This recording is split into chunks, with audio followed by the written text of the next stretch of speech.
Bonjour à tous et à toutes, et je vous retrouve aujourd'hui pour un nouveau point lecture, un point lecture qui sera assez long puisque j'ai 8 ou 9 livres à vous présenter, donc je pense que je le couperai en deux parties et que je vous les proposerai successivement, ce sera beaucoup plus simple pour moi. On commence tout de suite. Un peu avant l'été, j'avais lu Inaccessible, le tome 1 de Jessica Brody, aux éditions Le Diable au Vauvert. Alors, ce roman, j'avais plutôt bien aimé. C'est un roman de science-fiction. C'est très étrange parce qu'il commence directement dans l'action. Vous n'avez pas 50 pages de platitude ou une grosse introduction au monde et vous vous demandez qu'est-ce qui va se passer, c'est long, ça n'avance pas. Non, là, vous êtes directement dedans. C'est l'histoire d'une jeune fille qui se réveille après un crash d'avion et c'est la seule survivante. Le seul problème, c'est qu'elle ne se rappelle pas de qui elle est, de quel est son nom, etc. Donc voilà, elle est secourue, on la retient, enfin, dans un hôpital, et elle essaye de se souvenir petit à petit de qui elle est, donc ça va être assez compliqué. Chose très étrange, cette jeune fille commence à montrer des talents assez extraordinaires pour notamment les mathématiques. Elle sait parler de très très nombreuses langues, et donc on commence vraiment à se demander qui est cette fille en fait, voilà, pourquoi elle ne se rappelle de rien. Elle va bientôt être contactée par un garçon qui prétend être son petit ami, et il lui dit de ne pas faire confiance aux gens qui l'entourent, notamment qu'elle serait poursuivie par une société de recherche en fait qui apparemment faisait des manipulations sur notamment la mémoire, sur le génome humain, etc. Donc voilà, ça commence comme un thriller, comme un thriller young adulte, vraiment c'est palpitant et je préfère pas trop vous en dire parce que c'est vraiment bien de se laisser porter au fur et à mesure des révélations avec ce livre. Mais au fur et à mesure du bouquin, vous allez vous rendre compte que c'est peut-être un peu plus qu'un thriller en fait, et qu'on va peut-être tomber dans un autre genre littéraire, donc je ne vous en dis pas plus. En tout cas, j'avais vraiment bien aimé ce livre. Autre roman que j'ai à vous présenter, il s'agit du Mystère des livres disparus de Ian Sansom. Il s'agit du premier tome des enquêtes en bibliobus d'Israël Armstrong aux éditions Hubbecke. Je ne sais pas trop comment dire ce nom, enfin bref. Alors j'avais entendu de bons avis sur ce roman et donc j'ai voulu lui donner sa chance, notamment parce qu'il me faisait fortement penser à la bibliothèque des cœurs cabossés de Katharina Bival aux éditions de Noël. C'est un peu, enfin voilà, ça se présentait un peu comme le même principe d'un homme qui est bibliothécaire, qui va aller, voilà quoi, qui va être muté dans une nouvelle bibliothèque et chose bizarre, les livres ont tous disparu. Donc il va mener l'enquête, donc ça se passe en Irlande du Nord. Il va mener l'enquête pour essayer de découvrir où sont passés les livres. Voilà, c'était censé être un livre feel good, un livre voilà, qui apprend à connaître les gens, etc. Un livre de dépaysement aussi, puisque le personnage est londonien en fait, et il arrive en Irlande du Nord. Voilà, c'est un peu le même schéma que la bibliothèque des cœurs cabossés, mais je sais pas, c'est le personnage de Israel Armstrong qui m'a pas plu du tout. Au bout d'un moment, j'ai commencé à... Voilà, il a commencé à me taper fortement sur les nerfs. Parce que voilà, c'est une succession de péripéties et de situations totalement ubuesques et totalement... ouais, enfin, ça marche sur la tête en fait, et c'est vraiment très étrange. Au bout d'un moment, le personnage, j'ai vraiment eu envie de le baffer. Parce que voilà, il est complètement... oui, il est demeuré, il fait n'importe quoi, et il se met dans des situations pas possibles à chaque fois, quoi. Ça se retourne contre lui, donc voilà, une fois ça va, deux fois ça passe, mais après quand c'est toutes les 20 pages, au bout d'un moment ça commence à fortement vous taper sur le système. Et voilà, donc là où la bibliothèque des cœurs cabossés était vraiment un roman feel good, où vous vous laissiez prendre par les émotions, par l'atmosphère, etc. de la petite ville. Là par contre, c'était un peu... c'était un peu un bienvenue chez les ch'tis, mais en Irlande du Nord en fait, où voilà, c'était une espèce de dépaysement voilà, du personnage londonien qui se retrouve en Irlande du Nord et qui a l'impression que c'est tous des sauvages, enfin qui comprend pas du tout ce qu'ils racontent parce que leur accent est vraiment très étrange, donc bon, voilà, je sais pas, j'ai eu des problèmes avec ce bouquin, donc j'ai été obligée, je suis arrivée quasiment à la fin, mais j'ai été obligée de l'abandonner, il me restait 20 pages à lire, alors peut-être que je finirai un jour, quand je serai vraiment très motivée par lire ces 20 dernières pages, mais oui, j'ai eu des soucis avec ce bouquin, et ouais, pour moi ça l'a pas du tout fait. Autre livre qui ne l'a pas du tout fait, il s'agit de Nefertiti en bikini de Claire Hunen aux éditions Le Cherche Midi. Alors ce livre, j'avais vraiment très envie de l'aimer, puisque quand j'avais vu la couverture, quand j'avais lu le résumé, je m'étais dit « Ah, ça parle d'Égypte, ça parle d'une fille qui est totalement amoureuse de ce pays, qui adore la civilisation, etc. » Et bon, comme j'ai fait des études d'égyptologie, forcément, voilà, donc je m'étais dit « Oui, ça va me rappeler mon voyage en Égypte, ça va... » Voilà.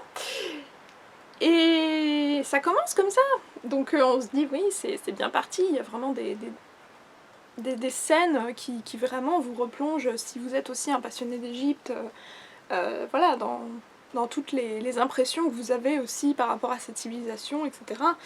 Notamment, voilà, quand elle est tombée dedans quand elle était toute petite, parce qu'elle a visité le Louvre avec une de ses tantes, et qu'elle a visité le département d'égyptologie, enfin voilà, bon, clairement j'arrivais à m'identifier.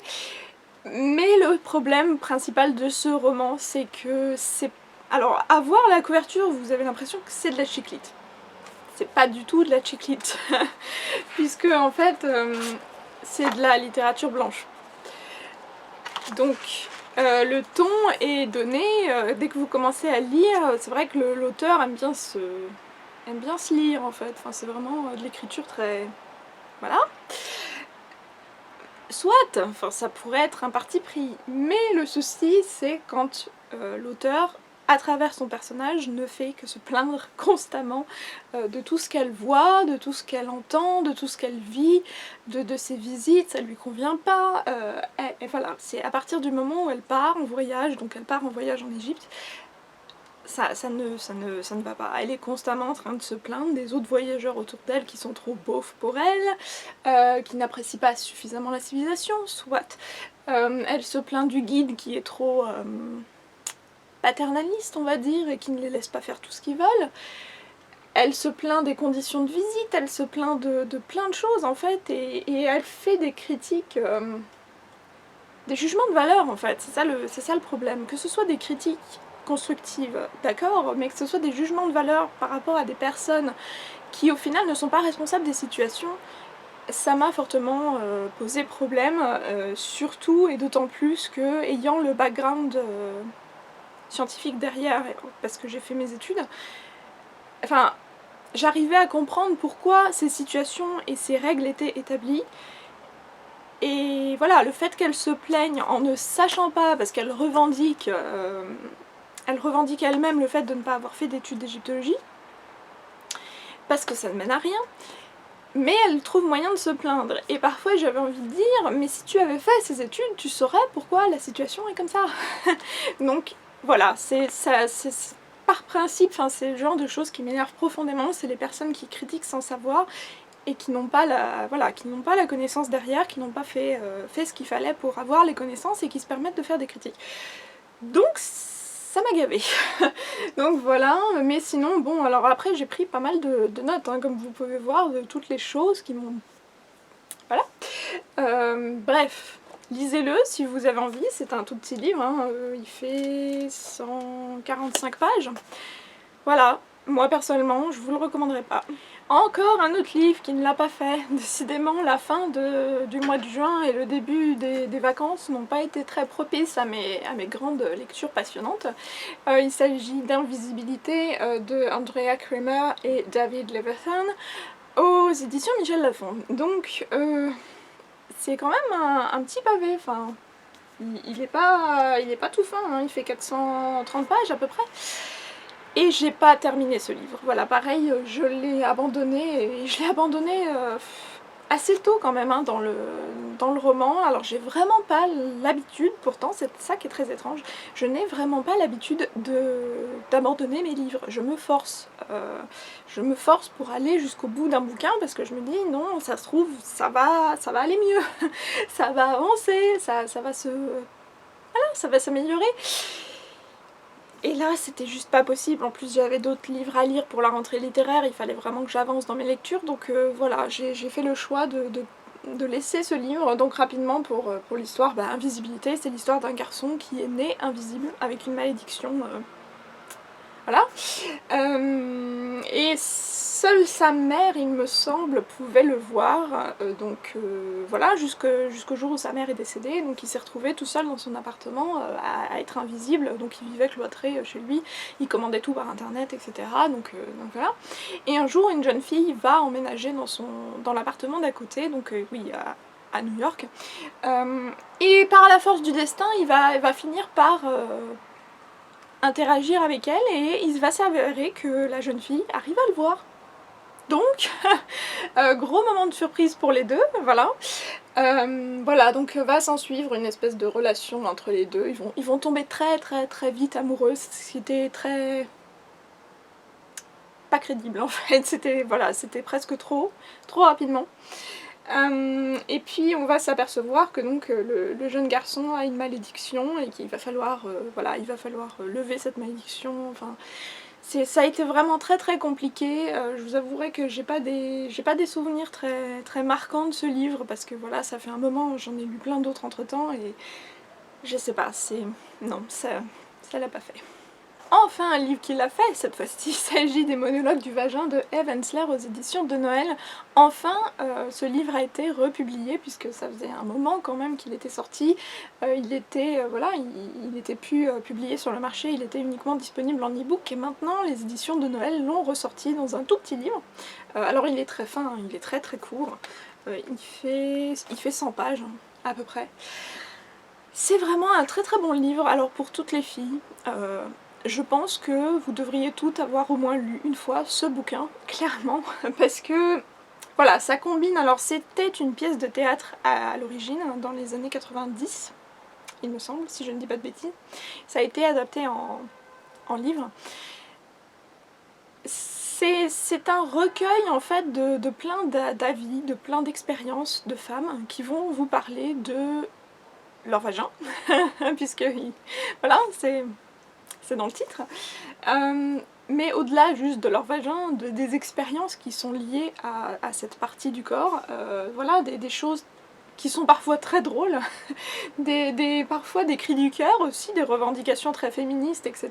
par rapport à tout ce que vit le vagin d'une fille dans sa vie, voilà, hein, les règles, les tampons, les visites chez le gynécologue, enfin plein de choses quoi. C'est vraiment très très... Et parfois vous lisez ce livre, vous dites oui, je ne suis pas seule à penser ça, oui, merci. Voilà, la situation devrait être améliorée parce que c'est pas normal et parce que voilà, il devrait y avoir des choses qui prennent un peu plus en considération le confort de la femme. Voilà. Bref, lisez-le et vous comprendrez, je pense que vous aussi vous aurez des réactions en disant merci, merci. Et parfois vous avez également des témoignages beaucoup plus tristes, beaucoup plus cruels sur la guerre, sur le viol, sur les incompréhensions, la côté machiste de la société, parfois, l'humiliation qui est liée au fait d'être une femme dans certaines régions du monde. Enfin, c'est vraiment très très très très bien, très puissant. Vous alternez des chapitres, hein, ils sont vraiment très courts, il y a parfois des chapitres qui font juste une page, un paragraphe. Voilà, vous alternez des situations qui sont parfois très très hilarantes, très très fortes en revendication, parfois très tristes et très touchantes, et parfois très émouvantes aussi parce que des beaux témoignages, d'amour, et vraiment c'est vraiment passionnant. Je vous conseille fortement ce livre, et en plus de ça je pense que ça va devenir, si c'est pas déjà le cas, un classique. Je pense que toutes les filles, au moins une fois dans leur vie, devraient avoir lu ce livre. Et les garçons, si vous voulez apprendre à connaître un peu mieux les filles, ça vous ferait pas de mal. Et je vais enfin rapidement terminer par un livre qui a été un énorme coup de cœur. Il s'agit de Carnaval de Ray Célestin aux éditions Le Cherche Mini. J'ai fait une vidéo entièrement consacrée à ce livre, donc je vous mettrai le lien maintenant. Je vous incite fortement à aller voir cette vidéo parce que ce livre a été, voilà, comme je vous l'ai dit, un total coup de cœur. Ça faisait très longtemps que j'avais pas lu un livre aussi puissant et qui m'a autant agrippée. J'ai clairement quelque chose pour le sud des États-Unis, la Nouvelle-Orléans, en plus roman historique, thriller historique. Voilà, ça a été complètement le coup de cœur. Vous allez suivre très rapidement, hein, puisque voilà, allez voir ma vidéo si vous voulez en savoir plus. Vous allez suivre un tueur en série qui a vraiment existé, qui s'appelle, donc qu'on a appelé le tueur à la hache, qui a évolué en 1900, oui, autour des années 1918-1919 à la Nouvelle-Orléans, et qui tuait des gens à coups de hache en leur laissant des cartes de tarot près du corps en fait, pour que la police les trouve. Donc voilà, vous allez mener l'enquête aux côtés de plusieurs personnages en fait, qui vont mener chacun l'enquête. Je vais pas vous en dire plus, sinon cette vidéo va durer trop longtemps, mais en tout cas je vous conseille fortement ce livre, ça m'a vraiment agrippée. Vous commencez dans ce roman, vous ne le lâchez plus, les chapitres sont assez courts, vous êtes littéralement plongé à l'intérieur et vous voulez absolument savoir qui des personnages, puisque chacun va mener l'enquête de son côté, à la fin quel personnage va réussir à dénouer l'affaire et qui aura raison et qui aura trouvé la véritable explication à cette affaire. Franchement c'est génial, ça a été un coup de cœur depuis La couleur des sentiments, qui est mon livre préféré. Je n'avais pas eu un coup de cœur comme celui-ci, donc ça vous dit à quel point je supporte ce livre avec toutes mes tripes. Donc en tout cas, allez-y. Si vous l'avez lu, laissez-moi un commentaire en dessous pour me dire qu'est-ce que vous en avez pensé. Et éventuellement, si ça vous donne envie de le lire, laissez-moi aussi un commentaire. Voilà, donc allez-y. Voilà, c'était tout pour cette première partie de vidéo qui déjà va faire un bon 15-20 minutes je pense, donc on va s'arrêter là. Je vous donne rendez-vous pour la deuxième partie du point lecture à la fin de la semaine, et je vous souhaite de très bonnes lectures, et je vous dis à très bientôt. Salut! Voilà, vous avez s'abonner, ou abonnez-vous, c'est comme vous voulez. Vous pouvez aussi le redimensionner